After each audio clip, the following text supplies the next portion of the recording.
అనిల్ రావిపూడి గారు గూడా ఆయనేదో నేను మంచి మాట చెప్తున్నా అనుకోని ఏదేదో చెప్తా ఉంటారు. అంటే వీళ్ళు బబుల్‌లో ఉంటారా?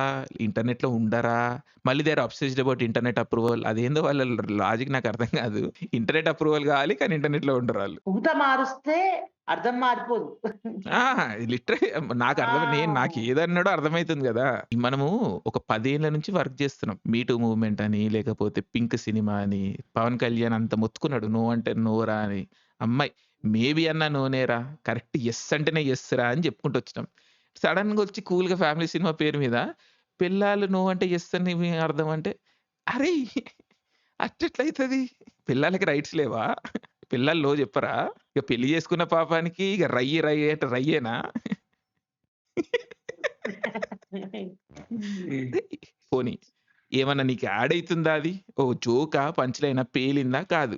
ఊరికే. నువ్వు హిక్కీల గురించి మాట్లాడదాం అనుకుంటే మాట్లాడు. అది నార్మలైజ్ చేయి దాన్ని. నేను కాదంటలేను.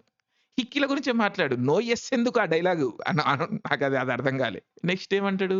ఈ ఏజ్ డిఫరెన్స్ గురించి అమ్మాయిలు ఏదో మెచ్యూర్ అయితారు 18 ఇయర్స్ అని ఏదో ఎవడడిగాడు? ఎక్కడున్నారు? 'స్నేహ' గారిది ఏదో జూస్తున్నా బ్రో. ఏదో రొమాంటిక్ సాంగ్ అని ఏదో. ఫ్లవర్‌తోని బ్రో మనం ఏమేం సినిమాలు తీసినాం bro. She does some weird thing. వాళ్ళెట్లా ఒప్పుకుర్రో పాపం గాని I can't even imagine bro. 'Dune' prophecy చేసింది 'టబు' గారు 'డ్యూన్' ప్రాఫెసీ. టబు. ఆ! మనమేం సినిమాలు బ్రో. ఓకే. ఆ థంబ్‌నెయిల్ ఉంటది బ్రో మైండ్ దెంగేస్తది నాకు. అంటే 'తబ్బు' కొత్తల్లో తెలియని టైంలో గాదు. ఇండియా మొత్తం తెలుసు 'తబ్బు.' ఆ టైంలో మనం తీసుకొచ్చి ఏం చేస్తున్నాం? It's okay. It's okay. It's okay. అందరిని మన స్థాయికి దించాలే. అదే అంటున్నాను నేను. కానీ మనమే గొప్ప. మనమే కానీ గొప్ప. మనమే గొప్ప. ఎందుకు గొప్పో తెలీదు. మేము తీసాం బ్రో. మేము సినిమాలు తీసాం మేము. సైన్స్ పిక్చర్ తీసాం మేము. మాస్ సినిమాలు తీసాము. యాక్షన్ తీసాము. కామెడీ తీసాము. డ్రామా తీసాము.